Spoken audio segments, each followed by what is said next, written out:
인터뷰. 훅 인터뷰 이어가겠습니다. 신원식 국방장관 지명자, 악마라고 이분을 지칭했어요. 그리고 간첩이라고 했습니다. 문재인 전 대통령한테 이렇게 얘기했는데 문재인 전 대통령 어떻게 생각할지 좀 궁금합니다. 그리고요, 지금 이명박 정부 7년 차인지 문재인 정부 7년 차인지 지금 정치권에서 뒷말이 무성합니다. 논쟁 중인데 이거에 대해서도 좀 물어보겠습니다. 윤건영 더불어민주당 의원 모셨습니다. 어서 오세요. 네, 구로의 윤건영입니다. 네, 구로에 가면 네, 사람들이 무슨 말 합니까? 다들 먹고 살기 힘들다. 그렇죠. 라고 하고 추석 대목이 없다라는 네. 이야기 많이 하시고요. 네. 윤석열 정부 왜 이러냐. 네. 해도 좀 너무한 것 같다. 네. 뭐 특히 경제가 안 좋은데 네. 왜 이렇게 자꾸 딴 일을 하시냐라고 이야기하시고 전체적으로 정치계에 대해서 타박을 많이 하시죠. 네. 그리고 나서 민주당은 뭐 하고 있냐? 저러는데 지금 민주당은 뭐 하고 있냐? 이 얘기 듣죠? 마지막에 그 비수가 되어서 저희한테 날아오죠. 그래요. 예. 네. 네. 민주당 이재명 대표 단식은 길어집니다. 네, 오늘 16일째인데요. 비서실에 아까 오기 전에도 통화를 해보고 했더니 대표 몸이 굉장히 안 좋으시다고 하더라고요. 의료진이 오늘 왔다 갔는데 네. 전체적으로 기능이 심각하게 저하된 상태이고 위험한 것 같습니다. 그래서 뭐 의료진들은 입원을 권고하고 시민사회 원로들과 또 종교계 원로들이 찾아오셔가지고 단식 중단하셔라라고 했는데 대표의 단식을 계속 하겠다는 의지가 워낙 강하신 것 같아서 누가 와서 이렇게 단식을 이제 끝내자 얘기해도 안 될까요? 잘 안 하실 것 같아요. 대표의 의지가 워낙 확고하셔가지고요. 문재인 전 대통령이 찾아와다요? 예, 저는 이럴 때 좀 당이 병원으로 모셔고 가야 된다라고 저는 생각해요. 아, 그래요? 네. 문재인 전 대통령 노영민 전 실장 보내가지고 당신 단식 중단해달라 이렇게 요청했어요. 맞습니다. 문 전 대통령께서도 이재명 대표의 건강이 걱정되시죠. 네. 그래서 직접 비서실장이었던 노영민 비서실장을 보냈습니다. 네. 그래서 좀 단식을 중단하시는 게 좋겠다라고 했는데 대표 의지가 워낙 강하신 것 같아요. 윤석열 정부의 막무가내 국정 운영에 대해서 맞서려면 목숨을 걸고 해야 된다라는 말씀을 하셨다 그래요. 그런데 네. 제가 볼 때 제대로 싸우기 위해서라도 건강이 제일 중요하기 때문에 단식을 중단하시는 게 어떨까라는 그런 말씀 드리고 싶어요. 문 전 대통령 9월 19일 날은 서울에 오시죠. 아직은 최종 확정돼 있지 않고요. 아, 그래요? 예, 주최하는 단체에서 토론회 기념식에 초청을 한 상태입니다. 네. 대통령께서 지금 고민 중에 있는 그런 상태입니다. 그렇습니까? 네. 자, 문 대통령 얘기 좀 더 하겠습니다. 문 전 대통령이 박민식 법무부 장관 고소했습니다. 네. 고소장을 꺼내기까지 이분 신중한 분으로 또 이렇게 정평이 나 있는데 고소한 이유가 뭐? 제가 이제 실무자들이 쓴 고소장을 보고 대통령이 한 문단을 수정해서 넣으셨어요. 네. 이제 직접 본인이 작성하셔가지고 그게 어떤 내용이냐고 하면 부친의 명예를 훼손했다고 내가 고소하는 게 아니다. 네. 아무 말이나 막 던지고 아니면 말고식으로 하는 정치 그리고 자신의 정치적 이익을 위해서 분열시키는 정치, 적대하는 정치를 우리 사회가 더 이상 용인하면 안 된다. 네. 그래서 고소한다라는 취지의 메시지를 넣으셨거든요. 네. 아마 그 뜻 때문이 아닌가 싶고요. 제가 봐도 박민식 장관 좀 심한 것 같아요. 그러게요. 돌아가신 분 말씀 못한다고 홍범도 장군에 대한 비난을 물타기하기 위해서 가만히 있는 전임 대통령 부친을 친일파로 매도한 거 아닙니까? 저는 대단히 악의적이고 악질적인 행동이라고 봅니다. 네. 고소인은 문재인 전 대통령은 단지 부친의 명예가 훼손되었다는 개인적인 분노만으로 고소한 것이 아닙니다. 이런 행태가 정치의 세계에서 퇴출돼야 한다고 믿기 때문입니다. 이렇게 사회 분열 조장하고 적대 조장하는 일은 좀 퇴출돼야 된다 얘기합니다. 문 전 대통령 가만히 계신데 얘기가 계속 나옵니다. 자, 문정부 집값 통계 조작했다. 감사원 결과 오늘 발표했습니다. 문정부에서 그랬습니까? 새삼스럽지도 않고 놀랍지도 않습니다. 놀라운데요? 감사원의 행태가 워낙 반복된 행태라 우선 조금만 기억을 짚어보시면요. 윤석열 정부 출범하자마자 감사원이 서해 공무원 피격 사건을 감사를 했죠. 그리고 이제 일종의 윤석열 정부의 돌격대가 되어서 네. 정부가 이야기한 내용을 감사하고 네. 수법이 똑같아요. 패턴이 똑같아요. 그걸 이제 수사 의뢰를 합니다. 네. 그럼 검찰이 곧 있어서 오늘 이게 등장하시는 분들 압수수색하고 막 소환하고 이럴 거예요. 예. 그런 다음에 또 기소하고. 이게 그래요? 지난 1년 반 동안 계속 반복되었던 일입니다. 네. 한 가지 분명한 건 통계 조작 없었고요. 분명하게. 그리고 오늘 뭐 저희가 여러 가지 해명도 했습니다. 부동산 통계라는 건 뭐 크게 두 가지 통계가 있습니다. 네. 부동산 원에서 내는 통계 그리고 KB국민은행에서 내는 통계가 있는데 이 두 가지 통계를 가지고 통계 조작이다라고 이야기하는 게 지금 윤석열 정부거든요. 아, 그래요? 예. 근데 들여다 보면요, 절대 통계 조작도 아니고 네. 부동산 값을 잡기 위한 그런 일종의 뭐랄까요, 정책적 판단, 네. 뭐 정책적 시도 이렇게 보면 될 것 같아요. 네. 문재인 정부에서는요, 개각할 때 어떤 점을 가장 고민했습니까? 개각할 때 이 사람을 장관을 한번 썼어요. 근데 네. 바꾼다. 예. 많은 고민점이 있었을 텐데 예. 개각할 때 어떤 얘기 많이 나누셨어요? 대통령의 컨셉과 색깔이 중요한 것 같아요. 네. 예를 들어서 이번 개각은 어떤 컨셉과 어떤 내용으로 가겠다라는 네. 게 있죠. 경제에 방점을 찍는다. 맞습니다. 외교 안보에 더 중점을 둔다. 이런 예. 게 있죠. 그리고 내용적으로 보면 네. 통합을 하겠다. 네. 또는 탕평을 하겠다. 네. 또는 혁신을 하겠다. 예. 그런데 지금 윤석열 정부 이번 개각은 네. 그런 색깔과 컨셉을 찾을 수가 없어요. 굳이 찾는다면 억지로 찾는다면 땜질 밖에 없어요. 아, 그렇습니까? 네. 신원식 그 국방장관 후보자가 문재인 대통령 얘기를 많이 했어요. 네. 문재인 간첩이다 얘기했습니다. 정말 어이가 없는데요. 현직 대통령으로 계실 때 예. 간첩이다라고 하고 노무현 대통령을 초대 악마라고 하고 문재인 전 대통령 악마라고 했어요. 예. 그리고 또 뭐를 따야 된다라고 이야기하고 야, 그런 분이 어떻게 국방장관을 할 수 있을까요? 저는 신원식 후보자가 했던 말을 일반 국민들이 들으면 도저히 정상적인 사람으로 안 볼 겁니다. 조금 어떻게 이런 생각은 하는데요. 예. 네. 청문회에서 적극 설명해드리겠다 이런 말씀을 하셨는데 지금 이게 설명이 가능한지 변명으로 일관하고 있고요. 그리고 네. 육군 장성 정도 되면 너무 비겁한 거 아니에요? 지금 자기가 한 말에 대해서 당장 나는 이런 생각을 가지고 있다 당당하게 밝히든지 사과할 게 있으면 사과를 하든지 해야 되는데 네. 청문회로 시간 계속 미루고 있고요. 오늘은요. 네. 9.19 군사합의 폐기 바람직하다 얘기했습니다. 이 부분에 대해서는 어떻게? 정말 내용이 없으신 분입니다. 9.19 군사합의의 중요성과 효과에 대해서 단 1도 공부를 하지 않으신 분입니다. 네. 9.19 군사합의 어떤 내용입니까? 쉽게 말씀드려서요. 네. 우리가 휴전선이라고 합니다. 네. 전문용어로 NDL선이라고 하거든요. 네. 남북이 경계돼 있는 선. 이걸 2km면 2km, 네. 5km면 5km, 10km면 10km 이 사이에는 네. 근데 상호간에 적대적으로 볼 수 있는 건 하지 말자라는 겁니다. 네. 네. 쉽게 말하면 포문을 열어놓지 말자. 예. 대포의 포문을 닫아놓자. 네. 그러면 쏠 때 아무래도 시간이 오래 걸리지 않겠습니까? 그렇죠. 헬기를 띄우지 말자. 예. 쉽게 말하면 예. 20km 내에서는 헬기를 띄우지 마라고 합의를 한 거예요. 자, 예를 들어서 포문을 열어놓지 말고 예. 지피를 철수하고 예. 헬기를 띄우지 말고 하게 되면 어떤 효과가 발생할까요? 긴장이 사라지고 평화의 완충지대가 생기는 거죠. 당연하죠. 원래대로인 비무장지대가 만들어지는 겁니다. 네. 그래서 9.19 군사합의가 있기 전 10년 동안에는 270여 번의 크고 작은 네. 분쟁과 갈등이 있었어요. 네. 휴전선에서는. 네. 그런데 9.19 군사합의가 있고 난 이후로는 딱 한 번 정도밖에 없었어요. 아하. 이런 걸 왜 없앱니까? 일례로 예. 9.19 군사합의와 관련해서 북한 내 군부가 엄청나게 반발했어요. 예. 왜 이런 걸 하냐고. 네. 2018년에 당시에 제가 특사로 갔을 때도 예. 김정은 위원장이 실제로 그렇게 이야기를 합니다.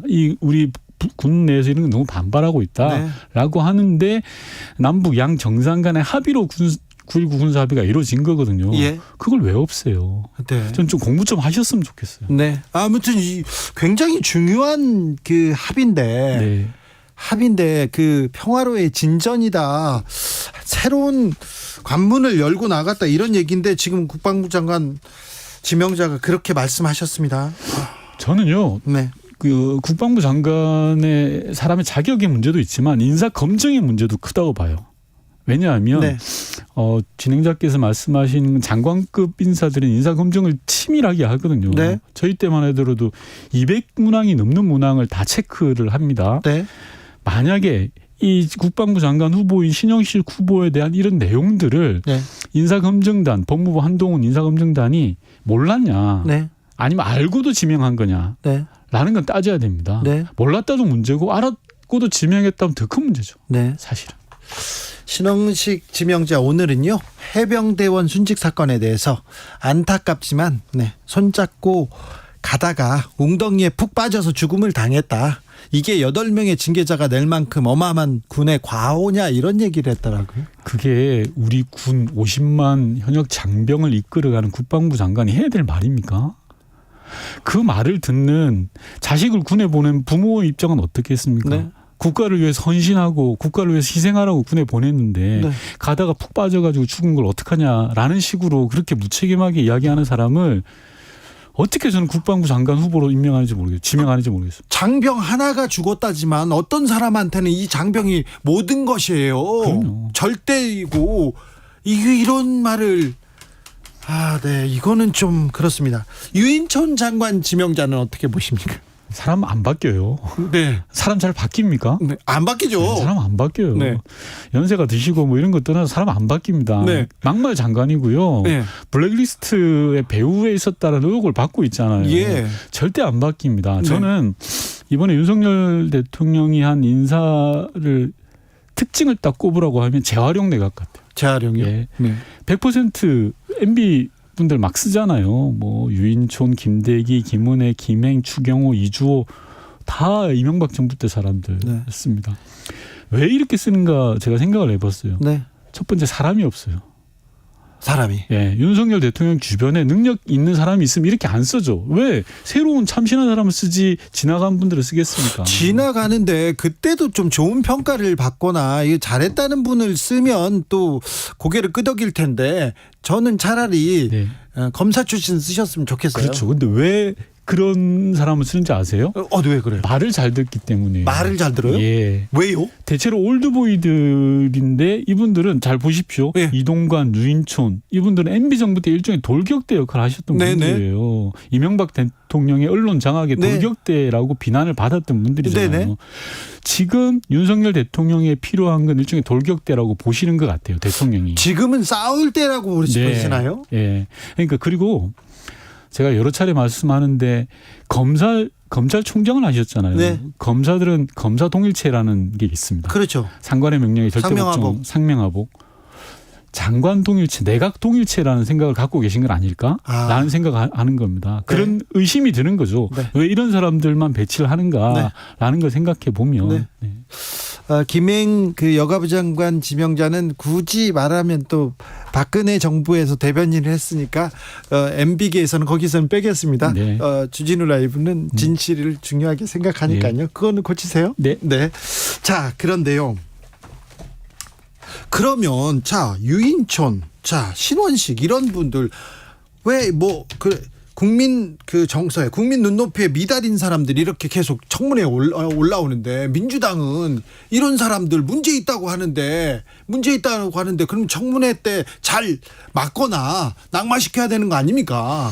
예, 모두의 드렸던 말씀으로 네. 민주당이 뭐 하냐라고 하면 참 이동관 방통위원장 후보자 청문회 보자 이렇게 민주당에서 계속 얘기하던 청문회 보니까 어이구 이거 뭔가 이런 얘기도 해요.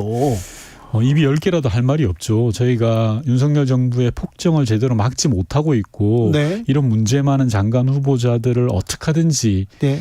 낙마를 시키든지 낙마 자체가 전부는 아닙니다만 그렇죠. 문제를 드러내게 하고 국민적 판단을 받게 하는 거죠. 네. 그런 과정에서 민주당이 제 역할을 하고 있냐 네. 잘 못하는 게 사실이고요. 네. 그런 부분들에 대해서는 저희가 좀 바뀌고 더 각성하고 더 노력을 해야 된다고 생각합니다. 다만 네.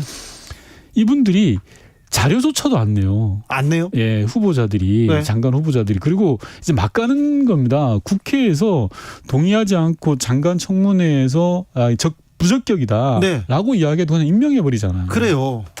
그러니까 이게 인사청문회 제도가 무효이 없는 거가 돼버린 거예요. 네. 인사청문회를 통해서 문제를 드러내려면 자료가 있어야 되는데 자료를 우선 안 내죠. 두 네. 번째, 자료가 왔다 해서 문제 있는 걸 드러내놓고 부적격이라고 의견을 모아내더라도 대통령이 임명시켜버리는 거예요. 근데 170석, 180석 가까운 의석을 가지고 있지만 대통령이 그렇게 일방적으로 이렇게 달리면 제어하기 쉽지 않습니까? 제어해야죠. 제어하지 못하는 저희들이 반성해야 되는 게 더 크다는 건 저는 항상 전제에 깔고요. 네. 윤석열 정부가 해도 너무하잖아요 지금. 네. 국정농단 최순실, 최서원 씨의 국정농단 그리고 양승태 사법농단 이거 국기문란 사건이죠? 네. 네. 자, 감사원이 발표한 문재인 정부의 통계 조작 의혹에 대해서 대통령실에서 충격적인 국기문란이다, 국정농단이라고 비판했습니다. 국기문란, 국정농단 얘기가 계속 나오는데 요새 어떻게 들으십니까? 앞서도 말씀드렸지만 같은 패턴이에요. 예컨대 서해 공무원 피격 사건 네. 때도 똑같은 말을 했어요. 네. 국기문란이고 국정농단이다라고 네. 했고요. 그 이후에 있었던 동해 흉악범 추방 사건, 네. 북한에서 17명을 죽이고 무자비하게 살해하고 넘어온 북한 사람을 다시 북으로 보냈는데 그걸 가지고 네. 난리를 쳤죠. 그것 또한 국기문란이라고 했습니다. 네. 전임 정부가 했던 모든 일들에 대해서 탈탈탈 털고 있어요. 예. 이번 감사원의 통계와 관련된 조사도 제가 알기로는 수백 명을 불렀습니다. 네. 그리고 지금 검찰 조사하고 하는 게 엄청나게 많은데요. 네. 저는 윤석열 정부가 과거와 싸우지 않았으면 좋겠어요. 과거와. 예. 그리고 미래를 나아갔으면 좋겠습니다. 네. 우리나라 대한민국이 어떤 일을 해야 되고 민생을 위해서 경제를 위해서 이런 일을 하자라고 야당과 경쟁을 해야지 네. 과거 정부와 싸우려고 그래요. 그래서 과거 정부 탓을 해요. 네. 제가 통계를 뽑아봤는데요. 윤석열 정부 출범하고 지금 1년 한 4개월 지났습니다. 네. 대통령이 전임 정부 탓, 문재인 정부 탓을 한 게 몇 번인지 한번 살려봤어요. 그런데 2주에 한 번씩 해요. 아, 그래요? 예. 이런 경우 처음 봤습니다, 저는. 그래서 지금 문재인 정부 7년 차와 이명박 정부 7년 차가 지금 헷갈려요. 싸우고 있다는 거예요. 네. 자, 대통령실에 청와대에 계셨죠. 청와대 국정상황실장으로 계실 때 가장 고민하던 부분이 외교안보, 남북 문제 이런 부분이었습니다. 네. 그런데요, 윤건영 실장도 그랬습니다. 그래서 김정은 위원장도 여러 번 뵙고 김여정 부부장도 이렇게 봐서 그런데 이 최근에 북한의 이렇게 행보에 대해서는 어떻게 보시는지요? 북한 김정은 위원장이 러시아 갔습니다. 네. 자, 윤건영 의원은 어떻게 봤을까요? 궁금합니다. 우선 북러 정상회담을 했죠. 예. 북러 정상회담에서 저는 인상적인 장면이 세 장면이 있었습니다. 네. 첫 번째, 지각대장인 푸틴이 30분 먼저 와서 기다렸어요. 빨리 가세요. 네. 박근혜 전 대통령도 문재인 전 대통령도 엄청 기다렸잖아요. 예, 2시간 가까이. 외국의 유명한 정상들도 1시간 예상 4시간 기다린 사람도 있대요. 예. 네. 푸틴이 30분 먼저 왔다는 거예요. 네. 이건 뭐냐고 하면 기존의 북러 관계에서는 네. 북한이 먼저 다가갔죠. 안달을 했죠. 예. 그런데 그렇죠. 뭔가 좀 바뀐 네. 상징적으로 보여주죠. 예. 두 번째는 회담 장소입니다. 네. 우주 기지에서 했어요. 예. 생각해 보십시오. 대한민국과 우주 협력을 했던 나라가 러시아입니다. 네. 대한민국의 초기 인공위성 기술을 러시아로부터 받아온 거예요. 아니 우리 우주인 있지 않습니까? 네. 이소연 우주인, 고산 우주인 다 러시아 기지에서 훈련했어요. 맞습니다. 그런데 이제 러시아가 북한하고 하겠다는 시그널을 보여준 거예요. 우주 기지에서 했다는 것 자체가. 예. 저는 세 번째가 가장 좀 심각한 문제라고 생각하는데 북한은 주요한 국면을 전환할 때 꼭 예. 항상 그 전에 중국이나 러시아를 방문했습니다. 맞아요. 예. 맞아요. 2018년에도 남북 정상회담을 하거나 북미 정상회담을 하기 전에 중국 시진핑 주석을 먼저 보고 왔어요. 예. 예. 러시아도 마찬가지고요. 지금 북한이 일종의 국면 전환을 모색하는 거 아닌가라는 생각이 드는 겁니다. 예. 문제는 국면 전환의 방향이 예. 우리로부터 긍정적인 방향이냐 아니면 부정적인 방향이냐에 대한 판단인데 긍정적인 쪽은 아닐 것 같은데요. 예, 윤석열 정부 하는 걸로 봐서는 대단히 부정적 방향으로 가지 않을까 싶습니다. 예. 일각의 연구진들이 볼 때는 북한이 그동안 북미 관계 정상화에 굉장히 목을 맸거든요. 네. 그래서 한반도 비핵화 문제와 북미 관계 정상회를 연계시켰지 않습니까? 네. 그런데 지금 그 북미 관계 정상화를 포기할 수도 있다라는 연구자들의 발표가 나와요. 예. 그렇게 되면 북중러라는 게 더 강하게 결속되는 겁니다. 예. 우리로부터는 굉장히 안 좋은 뉴스죠. 아, 예. 예. 김여정 부부장이 굉장히 문재인 정부 때는 이렇게 부상하고 좀 주목을 받았는데 네. 최근에는 김정은 위원장 왜 이렇게 딸을 이렇게 김주에 이렇게 대동하고 다닙니까? 이건 어떻게 보셨어요? 여러 가지 이유가 있습니다. 우선 첫 번째로는 후계 구도와 관련해서는 네. 저는 대체적으로 동의하지는 않습니다. 아, 그래요? 김주애를 후계 구도를 위해서 이렇게 등장시킨다라는 것은 우리 정보기관도 인정하지 않을 걸로 저는 생각을 하고 많은 전문가들이 인정하지 않습니다. 왜냐하면 후계 구도를 지금부터 먼저 띄워놓으면 너무 큰 부담이에요. 그렇죠. 견제받잖아요. 네. 네. 너무 큰 부담이고 제2의 권력이 만들어지는 거죠. 그 아이가 아무리 어리더라 하더라도. 그렇죠. 다만 김주애라는 인물을 띄우는 건 역설적으로 과거 리설주 여사를 띄우거나 김여정 부부장을 띄웠던 거 생각해 보시면 될 것 같아요. 왜냐하면 저는 일종의 정상국가라고 이제 가는 과정으로 보는데요. 정상국가라는 말 자체는 싫어합니다. 하지만 아직 지금 북한이 비정상이라는 또 반증이기도 하죠. 예를 들어서 백악관 같은 데서 미국의 대통령이 큰 중요한 결정을 할 때 보면 항상 가족이 옆에 있죠. 부인이 옆에 있고 자제가 함께하고 결재를 합니다. 그런 거에 대한 일종의 따라하기 개념입니다. 첫 번째는. 그게 끄떡여지네요. 그리고 두 번째는 김정은 입장에서는 북한의 미래 세대들에게 시그널을 보내고 싶은 거예요. 그렇죠. 핵을 통해서 너희들을 지키겠다라는 그런 말도 안 되는 시그널을 보내고 있는 거예요. 너희들은 자부심을 가져야 된다. 그렇죠. 우리는 핵이 있는 나라다 이 얘기를요. 그걸 이제 사상적 교화를 시키는 거고. 북의 입장에서 보면. 여기까지 들을까요? 이모저모 물었습니다. 윤건영 더불어민주당 의원이었습니다. 감사합니다. 네. 정치